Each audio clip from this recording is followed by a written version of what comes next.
El sábado por la mañana es un buen momento para entender la realidad desde un nuevo punto de vista, sin la urgencia de la semana. Las ideas se desarrollan, las voces se escuchan y las preguntas encuentran tiempo. Nube de Palabras.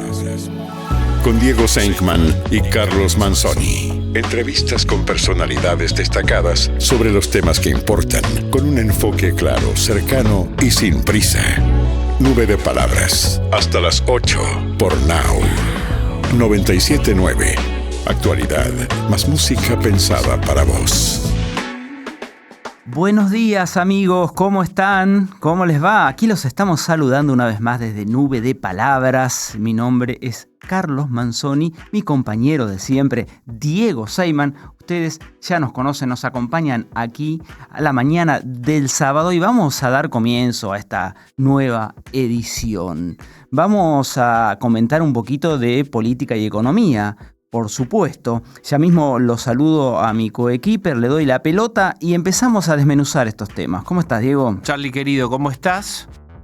Se aceleró la definición de alianzas electorales. No está cerrado, pero movimientos que antes no existían, esta semana se vieron en los dos grandes campamentos. Una sorpresiva es que en un hotel de la Ciudad de Buenos Aires se juntaron. Escuchá porque parecía increíble esto. Sí, a ver. Máximo Kirchner, Axel Kicillof, Sergio Massa y después gobernadores como Infran, Quintela y algunos más, algunos jefes de bancada, Germán Martínez. Es la primera reunión del peronismo-kirchnerismo, la primera manifestación de todos unidos triunfaremos. La primera manifestación de eso ocurrió esta semana y básicamente hicieron un primer acuerdo. Todo el resto no lo sabemos qué va a pasar, si los candidatos... Esperen, no vayan tan rápido. Pero hay un primer consenso y es: todos unidos nos oponemos a la suspensión o a la eliminación de las PASO. Necesitamos esta herramienta como de lugar para dirimir nuestras diferencias internas y para elegir. Por eso, no pensemos en el futuro, ni si Axel, ni si este, ni si el otro.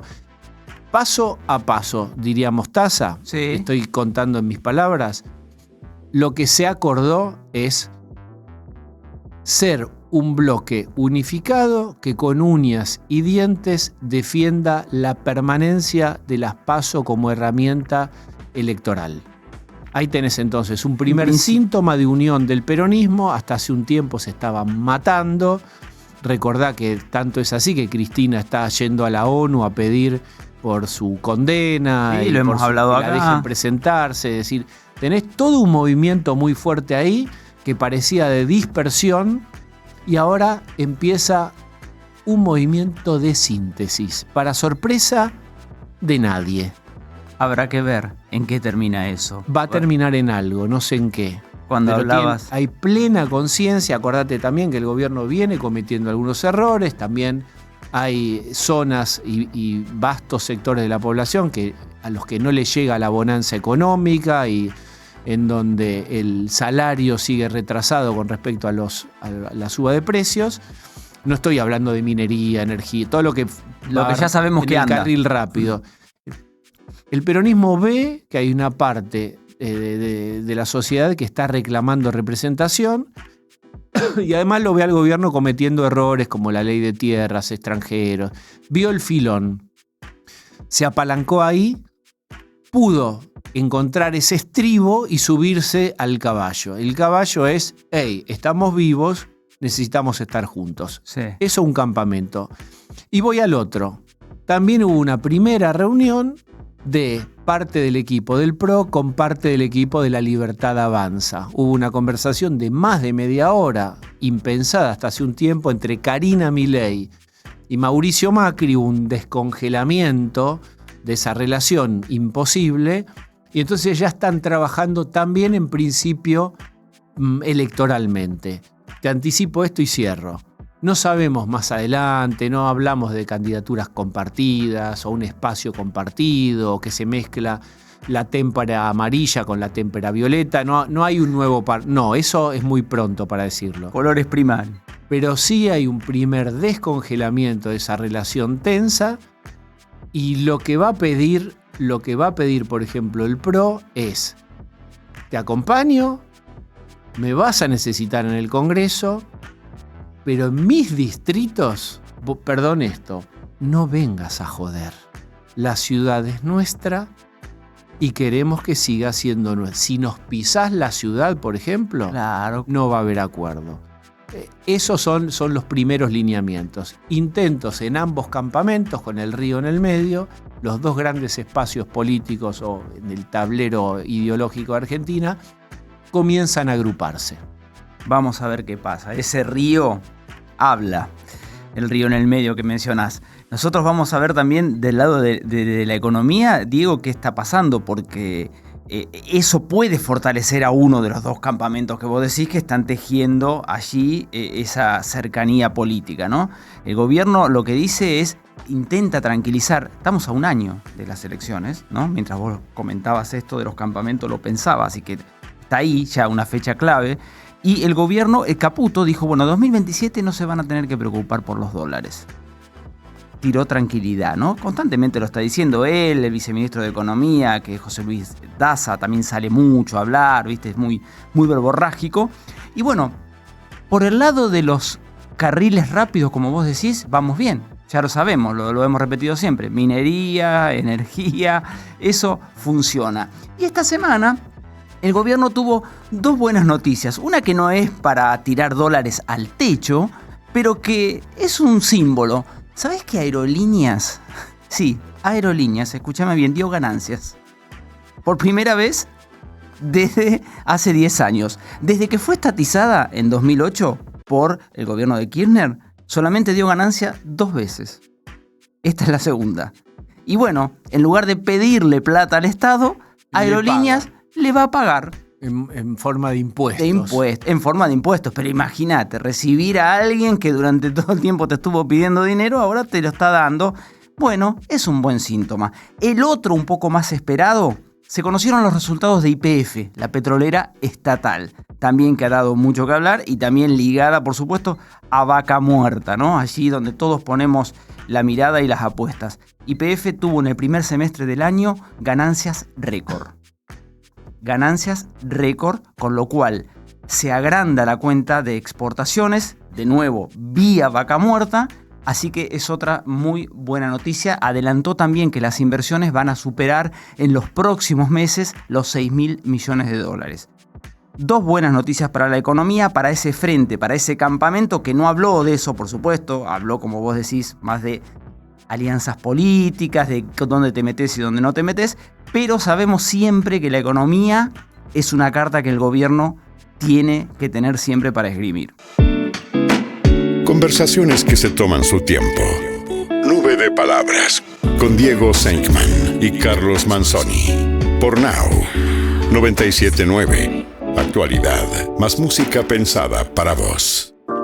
Charlie, empezamos este programa contando que esta semana se produjeron movimientos en ambos campamentos con el río en el medio. De un lado, el peronismo-kirchnerismo volvió a juntarse en un hotel céntrico y del otro lado, la Libertad Avanza se volvió a juntar con el PRO formalmente. Vamos a charlar de esto con Analía Del Franco, que es socióloga y es consultora política y tiene una consultora de opinión pública también. Hola, Analía, ¿cómo estás? Todo muy bien, ¿ustedes?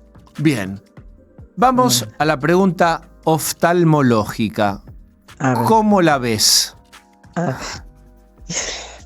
Bueno, depende de dónde la miremos, pero yo te diría que en general ahora todo más o menos. Ya si la mirás de la opinión pública, bastante mal. Si la mirás desde la oposición, regular. Y si la mirás desde el oficialismo, digo, que son los tres, digamos, vectores donde uno analiza, también regular. Así que es como que como que en general desde la política no, me parece que no es el mejor momento. Sí que un momento de movimientos, pero no es el mejor momento. Pero la verdad es que de donde peor se lo ve es desde el humor social, ¿no? ¿Qué ves en el humor social? Y en el humor social es como que yo te lo podría definir como, por ejemplo, los sectores medios es la sensación de estancamiento. los sectores medios bajos, ¿no? Los sectores bajos ya, te diría más, es una situación de deterioro, pero en lo económico, ¿no? Siempre estamos hablando. El estancamiento porque es como que, bueno, como que hay como una sensación de que se achica la economía, del familiar, se van dejando cosas, digamos, que era medio lo previsto hace 3 años, pero el agravante es que tampoco ven salida. Entonces, bueno, esto hace como un humor social y la sensación de estancamiento, sobre todo en el interior también, ¿no? Pero espera, porque hay 2 estancamientos posibles, me parece. Es Sí. un estancamiento con optimismo, estoy estancado, pero el gobierno confío que esto va a mejorar, o el estancamiento con pesimismo. Ya esto creo que este gobierno no tiene más para dar, no va a mejorar. ¿Qué tipo de estancamiento vos ves? Los dos. Pero, por ejemplo, el de optimismo está muy concentrado en lo que se diría el núcleo duro del oficialismo, ¿no? El núcleo duro que sigue manteniendo la expectativa con el gobierno nacional. Que, digamos, para decirte, en la mejor situación podría llegar a un 30%. De esa población, que lo ve con optimismo, sí, que sigue apostando, efectivamente, y que no necesariamente es de sectores medios, sino de sectores bajos que mantienen, y sectores jóvenes también, o sea, de ese núcleo del 2023 que apoyó, digamos, a Milei, quedan casi la misma composición, menos, pero la misma composición, menos cantidad, pero la misma composición, Sí. Jóvenes de sectores bajos. Todavía no se puede hablar ahí de desencanto con mayúscula, digamos. Sí, de desencanto. Bueno, con mayúscula, por ahí sí, algunos sí, yo creo que del 23 al 25 se podría decir que no, y hoy a lo mejor sí. Digo con mayúscula en el sentido, digamos, si lo mirás desde el gobierno, dirías, bueno, sí, la verdad que desencanté más de lo que enamoré. Claro, pero Si eso, uno lo mira, pero sí. ese núcleo, esos desencantados de ese núcleo, que por ahí algunos fueron sorpresivos, como fueron los jóvenes, como vos decís, o estratos socioeconómicos Niveles bajos. Bueno, esos Sí. que fueron sorpresivos, también, el desencanto llega a decir, bueno, yo ya no los voto más. O sea, como que va a mirar a otra que ya vereda. no lo votó, la que no lo volvió a votar en el 25, y nosotros ahora cualitativamente estamos trabajando con la gente que no votó, que los votó al oficialismo en el 2023 y que los dejó de votar en el 2025. Ah. Y después están los que lo votaron otra vez, también en las provincias, no a Milei, pero sí a la marca, digamos, ¿no? Eso es el núcleo duro que tiene el oficialismo, estos que los votaron en el 2025. Pero bueno, después de esto, la gente que lo votó en el 2023 y que ya en el 2025 no veía resultados, que además tampoco es que le pasa a este oficialismo únicamente, hay toda una periferia que cambia cada 2 años, una periferia de la opinión pública que cada vez el electorado es más impaciente. No me diste lo que dijiste, bueno, chao, cambio, o no cambio, o nada, porque además lo peor de todo, que yo veo ahora, y no te voy a comparar con el siglo anterior, pero lo que ves ahora es que tampoco, viste, es como un electorado vacante. O sea, sí, me decepcioné del oficialismo, pero tampoco ven otra cosa. Claro, ¿a dónde voy? ¿O qué? Sí. Exactamente. ¿Y a dónde podría ir? Ponete en la cabeza, yo sé que es difícil, ponete Sí. en la cabeza, estamos con Analía del Franco, socióloga, consultora política, opinión pública. ¿Dónde puede ir esa persona? Es como, no seré feliz, pero tengo marido. Es decir, amago con irme de casa, con irme de Milei, y coqueteo, pero no encuentro algo mejor, y al final de cuentas, el año que viene, con un broche en la nariz voto a Milei. O si viene un outsider o alguien sin outsider, un insider, que no sea peronismo o kirchnerismo, porque ahí tampoco ese votante quiere ir. ¿A dónde va ese? Por ejemplo, hay como un sector, especialmente de jóvenes, de sectores bajos y medios bajos, que está como idealiza bastante a Miriam Bregman. Desde la idealización de la evaluación positiva. Después, obviamente que cuando va la intención de voto, eso se achica, ¿no? Pero, digamos, la personalidad de ella, la persona, lo que dice, miran ese discurso. ¿no? Es un discurso de defensa, un discurso digamos, de volver a la producción, de volver a tener empleo. Bueno, se mira ese discurso una gran parte de la población que además es como que ella ha crecido mucho en su imagen positiva. Y después hay otro sector que es un sector que dice, bueno, volvemos a lo que volvíamos antes, al peronismo, que también tiene un núcleo duro. No es que está desbordando de derroche de atracción. ¿De cuánto es el como que núcleo usted duro? diría que es Pero como que es decir, bueno, la resignación, bueno, si no volvemos a votar. ¿Cuántos son los núcleos duros del oficialismo y del peronismo kirchnerismo? Mira, a grandes rasgos, para mí, lo que yo voy viendo a nivel nacional, un tercio y un tercio. Bien. Seguro, Bueno, lo que decía recontra Cristina, ¿no? En un seguro. momento, ¿qué decía? Los 3/3. Y hay que ir a buscar ahí ese otro tercio. En el medio tenés 30-40% de votantes que no aman ni odian y son los famosos swingers. Swingers, que cada vez son más, porque antes eran 20, ahora eso no es nada, te digo, efectivamente como ustedes dicen. Y bueno, y ahí está el atractivo más que el atractivo, digamos, el desafío. Está el desafío que obviamente que cada vez se pone más difícil porque la población está cada vez más escéptica, porque antes, ponele, hace 15 años, no te digo 30, 25, pero hace 10, 15 años, decía, bueno, no me gusta, la gente cambiaba, ¿no? Había como un swinger, pero con ánimo, con gusto, con expectativa. Bueno, no, no me gusta, bueno, ahora voy a porque me gustó. Pero ahora no hay ni eso. Pero no porque no enganchen, porque hay pocas ganas de que desde la opinión pública, lo que nosotros vemos, que hay pocas ganas de que le guste a alguien. O sea, esta cuestión de distancia, bueno, por ahora está así.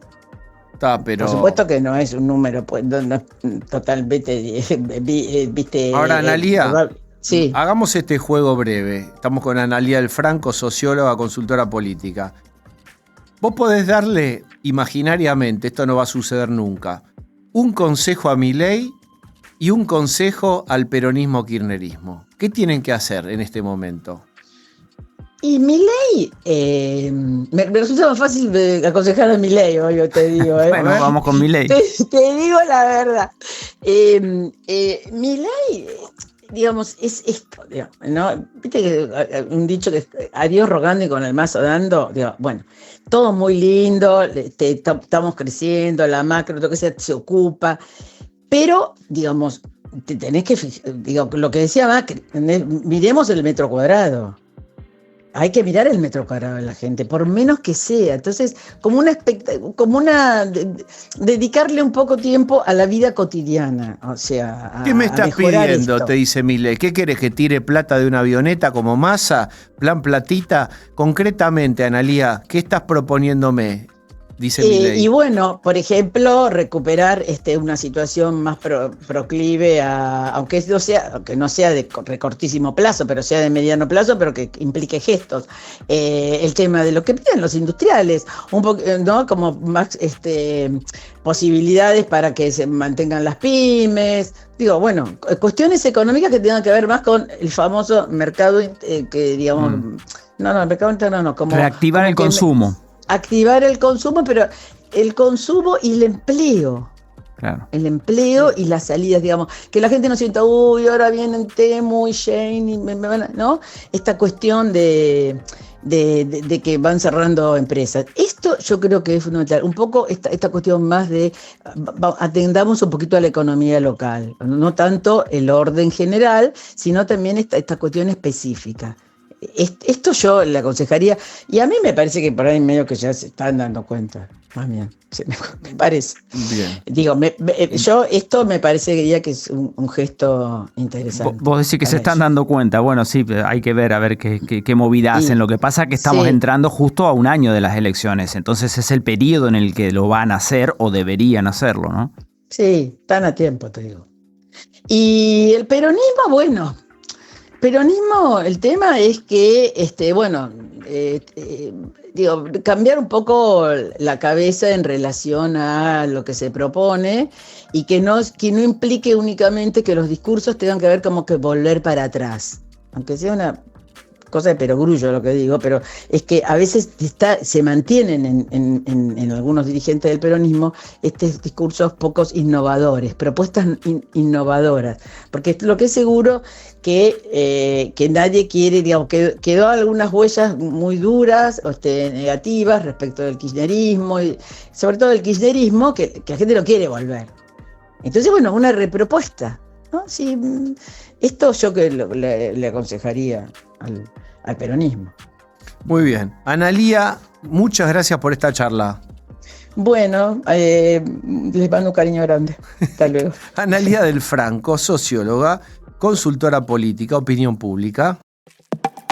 Ideas que flotan sin presión. Nube de palabras con Diego Senkman y Carlos Manzoni. Por Now 97.9. Actualidad más música pensada para vos. Y ahora el momento de El Cóndor Manzoni. Ahí lo vemos al cóndor, todo listo, carretea, abre sus alas y a volar. Volamos, Diego. Hoy a Roma te llevo, en el corazón de la antigua república. Allí, alrededor del año 115 a.C., nació Marco Licinio Craso. No nació pobre, pero tampoco en la cima, al medio. Su familia había tenido prestigio, aunque había perdido parte de su fortuna. Desde joven entendió algo clave. En Roma el linaje abría puertas, pero el dinero las dejaba de par en par para siempre. Y él iba a conseguirlo, costara lo que costara. Su oportunidad llegó en tiempos turbulentos, durante las guerras civiles que sacudieron la República. Mientras muchos se enfocaban en el campo de batalla, Craso veía oportunidades donde otros veían solamente tragedias. Cuando los enemigos políticos eran derrotados, sus bienes eran confiscados y vendidos a precios ridículos. Era ahí cuando aparecía él y compraba. Pero eso no era todo. Desarrolló uno de los negocios más polémicos y a la vez más rentables de la época. Tenía su propia brigada de bomberos, allá, antes de Cristo, en Roma. En una ciudad donde los incendios eran frecuentes, Craso aparecía cuando el fuego ya estaba avanzando y ofrecía su ayuda, pero con condiciones. Solo apagaba el incendio si el dueño aceptaba venderle la propiedad a un precio irrisorio. Si no, simplemente se quedaba mirando cómo las llamas destruían todo. Así, amasó una fortuna gigantesca. También invirtió en esclavos altamente capacitados que le permitían reconstruir y multiplicar el valor de sus adquisiciones. En poco tiempo, Craso se convirtió en el hombre más rico de Roma. Pero aún le faltaba algo más. Lograr gloria militar, claro. Algo que pronto conseguiría. Esa oportunidad llegó con la famosa rebelión de Espartaco, un esclavo que lideró uno de los levantamientos más peligrosos contra Roma. Durante años, Diego, las legiones habían fracasado en sofocar la revuelta. Craso tomó el mando con una determinación feroz. Fue brutal. Impuso disciplina extrema y finalmente logró derrotar a los rebeldes. Para dejar un mensaje claro, que ya nadie se hiciera el levantisco, ordenó crucificar a miles de esclavos a lo largo de la Vía Apia. Con ese triunfo, Craso logró algo que había buscado durante años: legitimidad. Ya no era solo un hombre rico, era un hombre con poder. Ese poder lo llevó a formar una alianza histórica con dos figuras fundamentales. Formó el triunvirato con Julio César y Pompeyo. Mirá qué nenes. Juntos conformaron, como dije, el primer triunvirato, que fue un acuerdo informal que en la práctica dominaba Roma. César aportaba su genio político y militar, Pompeyo su prestigio como conquistador y Craso, adivinaron, el dinero, pero mucho dinero. Aquel joven oportunista que compraba casas en llamas, ahora compartía la cima del mundo con los hombres más influyentes de su tiempo. Era intocable, era imprescindible. Incluso Julio César le debía plata, así que imagínense ustedes. Y era el hombre más rico de Roma. ¿Cómo estaba? En su mejor momento. O sea, Tocando el cielo con... con sus monedas de oro. Las hacía tintinear, pero siempre hay un pincelazo que te confisca todo y te deja en la calle. Craso siempre parecía el menos brillante. ¿Viste cómo es, Diego, esto? En el triunvirato. César acumulaba victorias en la Galia, ya lo sabemos eso. Pompeyo ya era una leyenda viva, mucho mayor que ellos. Y él seguía siendo el rico, así, despectivamente. Eso no le alcanzaba. Es tan pobre que solo tiene plata. Exacto, así era. Decidido a cambiar su lugar en la historia, puso la mirada en el este, en el poderoso imperio parto. No era un enemigo menor. Los partos eran bravísimos, era una civilización organizada. ¿Dónde estaban los partos? Donde hoy está, ¿sabes dónde estaban? Donde hoy está Rumania, Bulgaria, ese mundillo. Europa del Este. Europa del Este, andame, ¿para qué vas? ¿Para qué vas? Bueno, ahí fue el tipejo. Roma no había podido conquistar esos territorios, siempre tenía problemas. Posteriormente Trajano los va a conquistar, pero todavía faltan siglos para eso. O sea, este tipejo se adelantó en el tiempo y quiso ir. Los partos no hacían la guerra como todos, era una guerra casi de guerrillas diferente, entonces le complicaba a Roma eso. Pero Craso vio lo que él quería ver, como pasa también, Diego, una oportunidad de gloria rápida. En el año 53 a.C. lideró una expedición militar hasta allí. Sin suficiente conocimiento del terreno, sin una estrategia adecuada y subestimando completamente a su enemigo, avanzó con sus legiones hacia el corazón del territorio parto. El encuentro ocurrió en la famosa hoy Batalla de Carras. Y todo, Diego, lo que podía salir mal, salió mal. Los partos, como dije, no luchaban como los enemigos habituales de Roma. Sus arqueros a caballo atacaban desde la distancia, sin exponerse, desgastando lentamente a las pesadas legiones romanas. El calor del desierto al que no estaban acostumbrados los romanos, la falta del agua, la confusión hicieron el resto. En medio del caos, para colmo, el hijo de Craso murió en combate. Eso descontroló todo. Fue devastador, desmoralizador. Las tropas empezaron a quebrarse y lo que había comenzado como una campaña para alcanzar la gloria se convirtió en una trampa sin salida. Ahí estás, en la trampita de los partos, sin poder hacer nada. Craso, vivillo como era, intentó negociar, pero no hubo caso. Ahora no negociamos. Buscó una salida diplomática cuando ya era demasiado tarde. Ya te metiste hasta el cuello. Pero en ese intento desesperado, todo terminó de derrumbarse. En medio de una reunión tensa y caótica, fue asesinado directamente. No lo quisieron escuchar más. El hombre más rico de Roma murió entonces lejos de casa, sin honor, sin victoria y sin control. Una última cosita. La leyenda cuenta que como burla final, los partos, conocedores de su enfermiza ambición por el oro, le vertieron oro fundido en la boca. ¿Querés oro? Abrí la boquita. Acá tenés. Que te hago el avioncito con la cuchara. Así fue. Craso murió empachado de oro. Así terminó la historia de este hombre, un tal Craso. El hombre que fue inmortalizado como el vencedor de Espartaco. Imagínate que Espartaco era imposible, no lo podía vencer nadie. Bueno, él solucionó ese problema. Pero también pasó a la historia como sinónimo de un grave error. Porque hasta el día de hoy, y en alusión a su tremenda equivocación, al invadir Partia, usamos la expresión craso error. Impresionante. Entonces, ¿de quién fue la historia que desemboca en craso error? ¿De quién hablaste? Justamente de Craso, un romano que se hizo rico, también militar, y que se sobregiró, fue parte del primer triunvirato con Julio César y Pompeyo, se sobregiró, quiso conquistar Partia y terminó empachado con oro. Murió ahí. Craso error. El sábado se piensa distinto. Nube de palabras. Con Diego Senkman y Carlos Manzoni.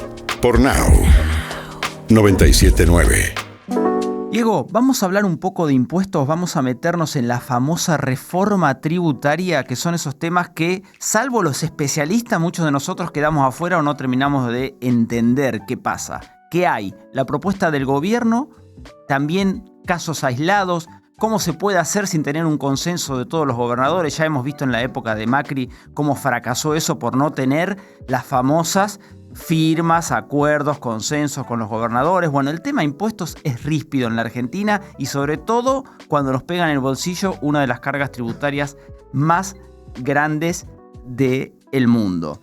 Para entender esto, vamos a hablar con un tributarista, especialista.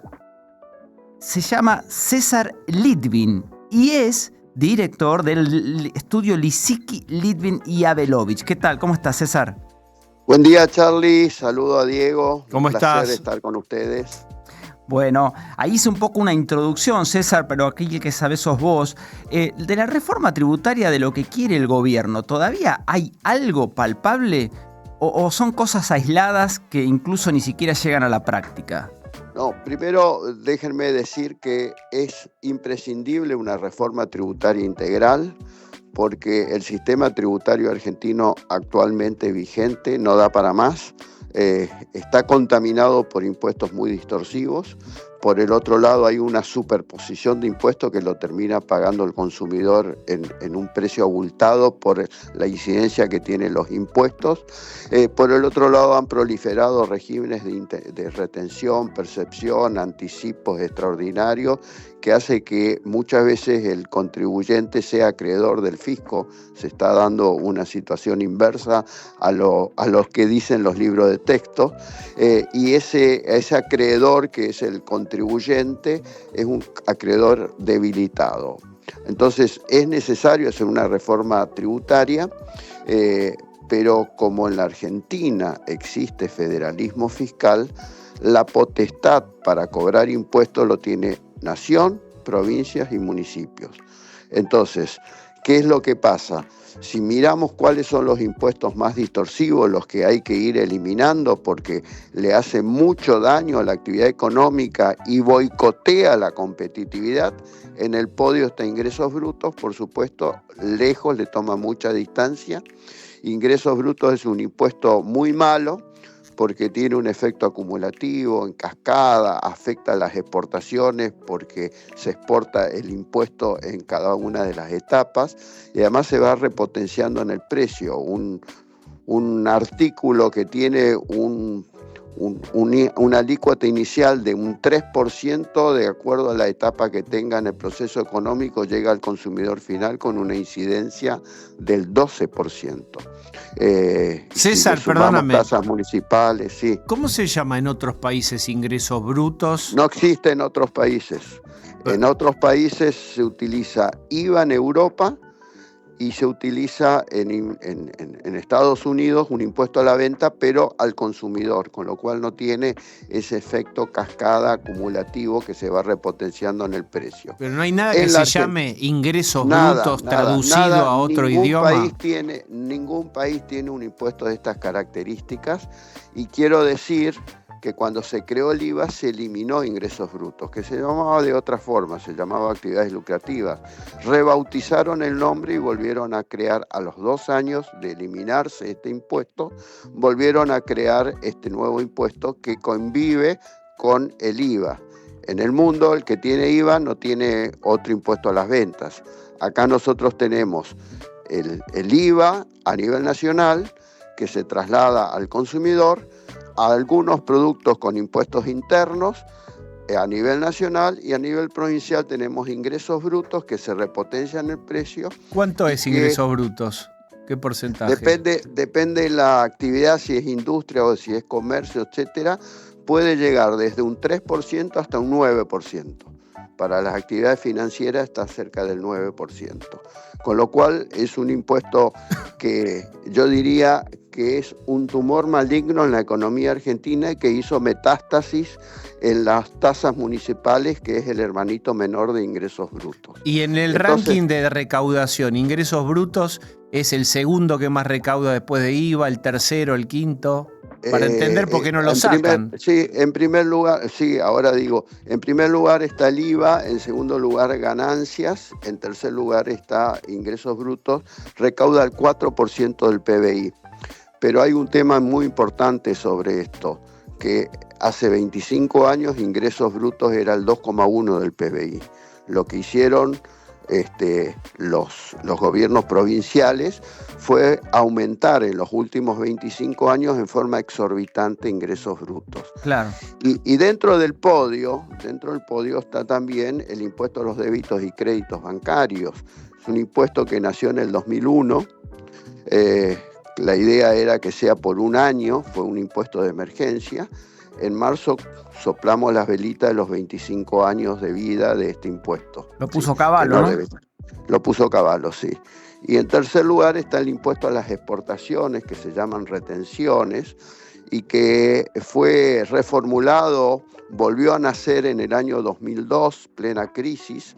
La idea es que sea transitorio, pero se quedó, y tuvo su pico máximo de recaudación en el 2008, conflicto con el campo, un 3% del PBI se llevaba la retención de exportaciones. Hoy la proyección para este año, teniendo en cuenta que Milei fue bajando retención de exportaciones, es nada más que el 0,8%.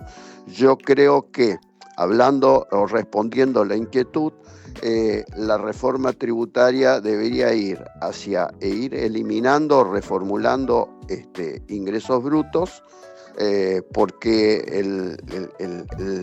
el problema que existe con ingresos brutos, más allá de que sea muy malo, es que las provincias le genera un 80% de recaudación propia a las provincias. Claro. Entonces, eso te iba a decir. Es muy difícil sacar ingresos brutos porque es lo mismo que sacarle el chupete a un nene. Y tenés que darle algo a cambio a los gobernadores, es lo que yo decía al principio. ¿Cómo reformás eso?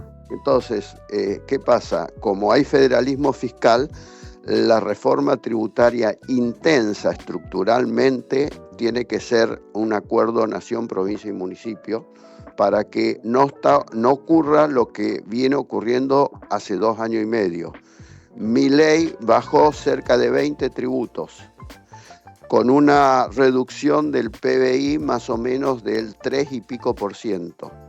Y las provincias y municipios aumentaron impuestos. Entonces, el esfuerzo que hizo el gobierno nacional fue opacado por el aumento de tributos que ha habido a nivel provincial y municipal. Con lo cual hay mucho para hacer, pero hace falta un acuerdo político. Yo creo que hay distintos borradores de reforma tributaria, pero creo que ese tema va a pasar como asignatura pendiente para luego de las elecciones. Si el gobierno llega a reelegir, puede que tenga más masa muscular en el Congreso y pueda negociar mejor con provincias y las provincias con los municipios. Claro, pero César, ahí el tema es también la evasión tributaria, porque parecemos un disco rayado, que siempre decimos lo mismo, pero casi un 50% de la economía está en negro. Entonces, vos decís, por más que se recaude lo que se recauda, esos impuestos, tenés la otra mitad que está evadiendo. Tenés que lograr que sea un poco más repartido, que paguemos menos todos, pero que se pague, y no que algunos no paguen y otros sí. No sé si apunta la reforma a eso. Yo creo que sí, porque justamente tan alta presión fiscal de impuestos tan contaminantes genera también un incentivo o un premio a la informalidad y a la evasión. 2 almacenes en la misma cuadra. Uno paga todos los impuestos, los salarios en blanco y el otro tiene todo negro. Es difícil competir, es una competencia desleal. César. Entonces, tiene que ver una cosa con otra. Mucha presión fiscal alienta la informalidad. Estamos con César Litvin. Todo lo que charlamos con César por ahora no va a pasar. O sea, todo lo que... Perdón por agarrar una aguja y pinchar el globo. Todo lo de ingresos brutos, todo, digamos, el muro de los lamentos que acabamos de construir ladrillo por ladrillo en esta conversación, tírenlo abajo porque no va a pasar nada por ahora y además el gobierno está recaudando menos de lo que necesita. Pero, inocencia fiscal. ¿Vos podés explicar, César, cuál es la diferencia entre un blanqueo y la inocencia fiscal y qué espera recaudar el gobierno? A ver, la inocencia fiscal tiene varios capítulos. Uno de ellos es el régimen simplificado de ganancias, que otorga a los que opten por ese régimen simplificado de ganancias una serie de beneficios. Primer beneficio, una declaración jurada muy sintética, muy simple, donde se mantiene mucha intimidad de los movimientos patrimoniales de los contribuyentes y los consumos, a diferencia de lo que son las declaraciones juradas de las que no son simplificadas del régimen general. Es una declaración donde se informa ingresos menos gastos deducibles y nada más. Primer ventaja, o sea que aquellos que pueden optar por el régimen simplificado, les viene muy bien entrar en este régimen. Segunda ventaja, si el contribuyente empieza a pagar bien a partir del 2025, que es el primer año de este régimen simplificado, lo que genera es un tapón fiscal hacia atrás.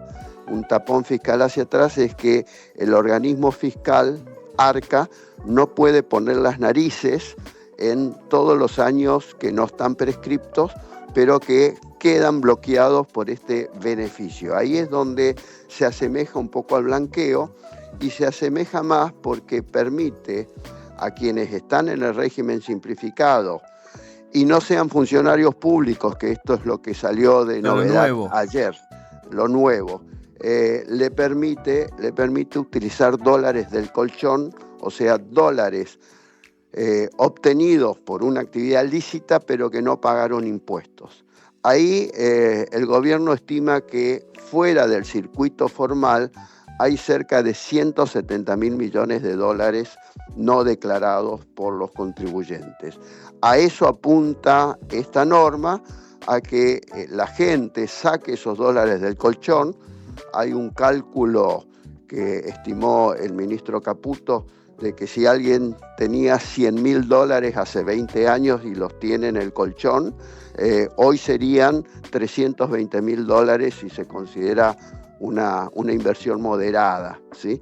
O sea que a la gente tampoco le sirve tener los dólares en el colchón porque se van desvalorizando. Pero vos, ¿qué le sugerís a tu cliente?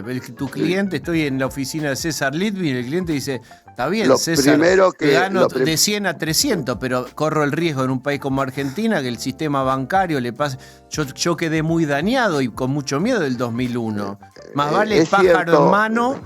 Es cierto que la Argentina tiene una historia dramática, 2001, especificación asimétrica, antes Plan Bonex, gente que tenía un plazo fijo y se levantó a la mañana y le dieron un bocón a 10 años de plazo. Todo eso es así. Estos planes, para que funcionen, necesita la confianza.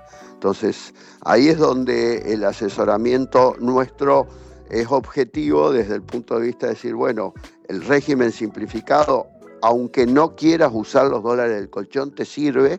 O sea, yo le aconsejo a todos mis clientes, a todos mis amigos, que de poder optar entren en el régimen simplificado. Pero es alguien, si haces eso, es que tenés algo que esconder o algo. No necesariamente. ¿Eso sospechoso? Mirá, ¿quién se metió? Eso. Para nada. Okay. Para nada. No. Esto es muy importante aclararlo. Está bien esa pregunta. El que entra al régimen simplificado, como primer objetivo es tener más comodidad de compartir menos información con el fisco, un poco como se hace en Estados Unidos, que es un régimen de formularios con muy poca información.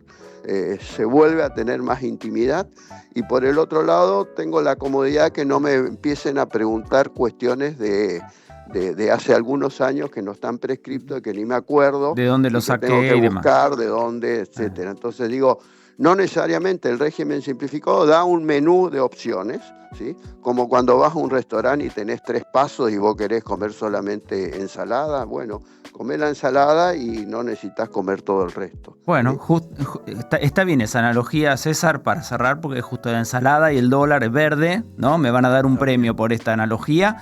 Está muy bien. Muchísimas gracias, César. Siempre nos aclarás un montón estos temas tributarios que para nosotros son muy complicados. Te mandamos un abrazo. Un placer enorme. hablar con ustedes, como siempre. César, abrazo. Fue César Litvin. Conversaciones que suman. Nube de Palabras. Con Diego Senkman y Carlos Manzoni. Por Now 97.9. Diego, ¿te parece si vamos cerrando el boliche como acostumbramos decir? Vamos a ir cerrando entonces y que pase la avioneta con el cartel de agradecimientos. Ahí mismo la estamos viendo y agradecemos por supuesto a los amigos de Silmar Producciones que nos acompañan aquí en Nube de Palabras, también a Jessica Riggs en la musicalización, puesta en el aire Hernán Acosta, producción Martín Fernández Madero. Aquí pasó, lo vemos ir al avión y nosotros les decimos hasta el sábado que viene a las 7 de la mañana, queridos oyentes, aquí los esperamos. Diego Senkman y quien les habla, Carlos Manzoni. El sábado por la mañana es un buen momento para entender la realidad desde un nuevo punto de vista. Sin la urgencia de la semana. Las ideas se desarrollan, las voces se escuchan y las preguntas encuentran tiempo. Nube de Palabras. Con Diego Senkman y Carlos Manzoni. Entrevistas con personalidades destacadas sobre los temas que importan, con un enfoque claro, cercano y sin prisa. Nube de Palabras, sábados, 7 a.m. por Now 97.9. Actualidad, más música pensada para vos.